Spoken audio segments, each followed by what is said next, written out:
Resident Evil 3 Nemesis is a certified classic. You probably know it best for that terrifying, relentless boss that chases you throughout the entire game. Yep, I'm talking about Nemesis himself. Even if you've never played the original, you've definitely seen memes of this guy, though most of them are from the remake, not the 1999 version. But let's get to the real question. How does this 1999 survival horror gem hold up in 2025?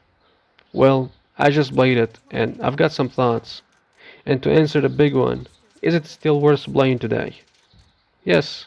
In fact, unlike the first two games, which personally I wasn't a fan of, this one, special. I still don't think it's out of this world good or anything. People usually feel too much nostalgia towards games like this, so they actually end up sugarcoating the game so hard. I won't do that though. I'll try to be thorough when I'm explaining the gameplay of this game. First up, the most notable improvement, dodging. In Resident Evil 1 and 2, combat felt stiff, almost archaic. But here, you can actually dodge attacks if you time it right. Now, it's not perfect. Recovery frames are punishing, and sometimes you'll only dodge to get grabbed right after, especially by Nemesis. But it adds a much needed layer of skill to the gameplay. This mechanic is good and all, but you won't be using it much with zombies. The game added another thing in this game, which is explosive barrels that you can shoot, and a full herd of zombies would just die at once. Shooting the zombies and exterminating them is more fun than running close to their backs the entire game. A change of pace is good, in my opinion. It's kind of satisfying to exterminate them in groups like that too.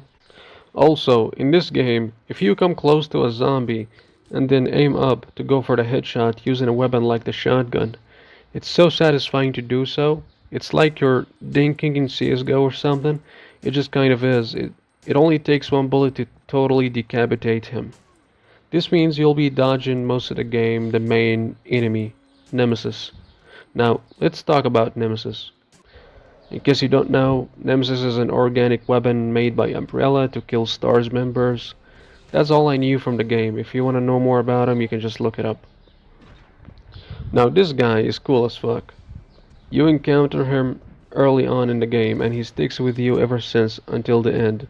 And he does not let up. Fast, brutal, and tenacious as hell.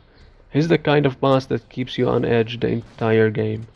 The first time you see him, the game gives you a time-limited decision to either fight him or flee. Don't think too much about these decisions, none of them is wrong and they won't make a huge difference in game. But know if you fight him multiple times, you'll be awarded. He drops weapon parts that you can collect and unlock two weapons. If you beat him twice, then you'll get a special handgun first, I think. Yeah, I also missed those, so don't be like me. I actually beat him the first time and I had no idea I need to beat him again to get the weapon, so I just didn't do it. But now you know. In any case, if you want to, you can pretty much never fight him until the end. This is easier for sure. He also drops a M37 shotgun as well. If you decide to take on that challenge, be ready to die a few times in order to kill him. First, it's better to be well equipped. I killed him once with a pistol and 12 bullets of shotgun barely. That was just barely enough. You should ideally use only shotgun on him or something stronger, but not necessarily. I still did it, but it wasn't easy. During the fight, you'll have to time the dodge many times in perfect time, and sometimes the time window is short, so it could take you some time. It's fun though. He keeps sprinting at you. And you know how funny enormous enemies look when they just sprint. It's like bodybuilders in suits. It's beautiful. He would be walking slowly normally and then the next frame he's sprinting fast as fuck. So you have to be on point with dodge. He's way faster than you two, so don't think you'll outrun him. Of course, after you're done with the fight, motherfucker doesn't just die. He just lies on the ground and drops the weapons that I mentioned earlier. First time you kill him, he drops some parts of the weapon, and second time you kill him, he drops the second half. Having both of them gives you the weapon. Now, this motherfucker doesn't really stop there, as I said. This is very persistent. This means he will be tailing your ass the entire game. You meet him first on the streets, and then you get in the police departments.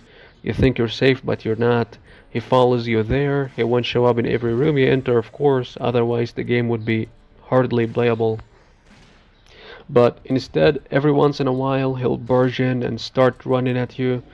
He'll even open doors, and even worse, I saw a motherfucker once holding a rocket launcher and actually shooting missiles at me inside the police department. Don't know how he got that weapon, but I guess that explains why he drops weapon parts when he collapses. He's very cool. He won't leave you alone until the end. Even at the final fight, he's very persistent.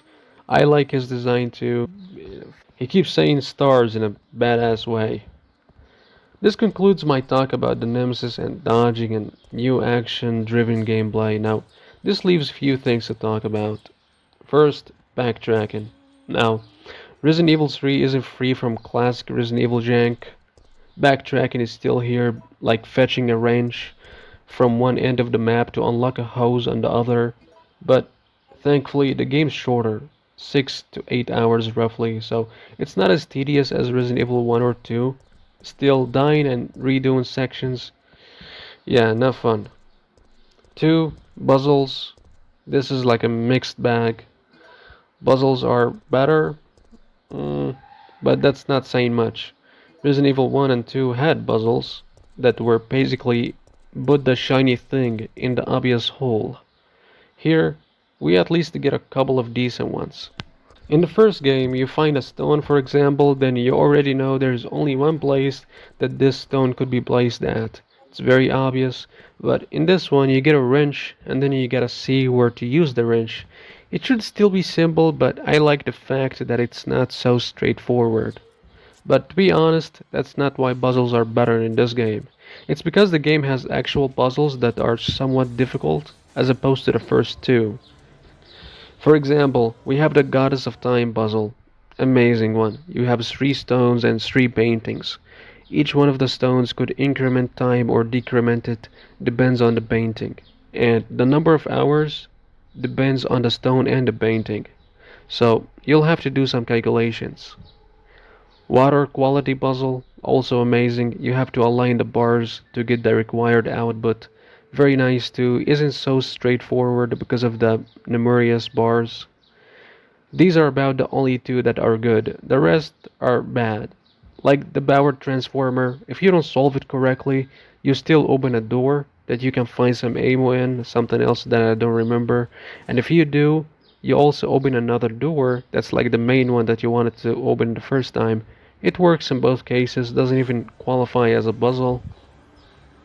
The TV in post office is terrible. You turn on the TV, get the password on TV. So you basically just look at the monitor, get the password, puzzle solved. Okay. Music box puzzle is atrocious. Again, just calling it a puzzle is too much. Gears and water drain is below okay. It could have been harder if they just added more gears and more complex shapes. For some reason, they just treat the players as if they're 9 years old. If the game has only two good puzzles, why did I say it was amazing? Well, comparing to the previous two games that had none, this is a vast improvement. Puzzles improved, gameplay did, boss fights, it's all in there. The game isn't long and backtracking isn't too much. This is all good. Resident Evil was never supposed to be a horror game in my personal opinion. It's more fitting for it to be action-wise, action-driven, like this game, or even better like Resident Evil 4. In Resident Evil 4, it's almost like an upgrade from Resident Evil 3. Completely taking away the horror aspect from it, just headshotting everyone and doing suplexes. I'll maybe talk about Resident Evil 4 later, but for now, where does that leave us? Resident Evil 3 is a step up from the first two games. Better combat, less backtracking, and Nemesis alone makes it memorable, but let's not pretend like it's a masterpiece. It's not like Resident Evil 4, it's not on the same level, it's a solid 7 out of 10. If you're curious about classic survival horror, give it a shot, just don't expect perfection. And hey, if nothing else, you'll finally understand why everyone memes Nemesis so hard. Would I recommend it? Yeah, especially if you're a fan of the series. But is it out of this world good? Nah. It's a fun, flawed relic of its time.